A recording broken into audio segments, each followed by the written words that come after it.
আমার হাজব্যান্ড আমাকে বলে দেশে থাকতে আমি এত দেশি খাবার খাইনি যতটা বিদেশে এসে খাই।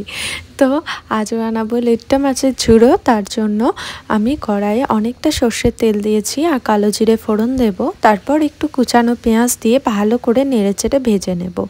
তারপর ওই তেলেই একটু অল্প রসুন কুচি দিয়েছি আর দিচ্ছি অল্প একটু টমেটো কুচি। সব কিছুকে ভালো করে মিশিয়ে নেব। এরপর দিচ্ছি অল্প একটু কাশ্মীরি লঙ্কার গুঁড়ো আর হলুদ গুঁড়ো, সেটাকেও ভালো করে মিশিয়ে নিয়েছি। আর টমেটোটা যাতে একটু গলে যায় তার জন্য অল্প একটু নুন দিয়েছি। এবার আগের থেকে ধুয়ে নুন হলুদ মাখিয়ে রাখা লইট্টা মাছগুলো একে একে দিয়ে দেব। 10 মিনিট মতো ঢাকা চাপা দিলেই মাছটা নরম হয়ে যাবে। এরকম একটা কাঁটা চামচ আর একটা ছুরির সাহায্যে কাঁটাগুলো তুলে নেব। তারপর আবারও পরিমাণ মতন অল্প একটু নুন দেব।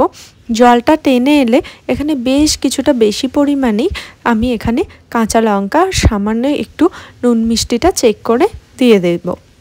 তারপর অনেকটা পরিমাণে ধনেপাতা কুচি দিয়ে আবারও ভালো করে নাড়াচাড়া করে নেব। তাহলেই আমার লইট্টা মাছের ঝোড়ো একদম রেডি। গরম গরম ভাতে কিন্তু একদম জমে যাবে। অবশ্যই ট্রাই করবেন।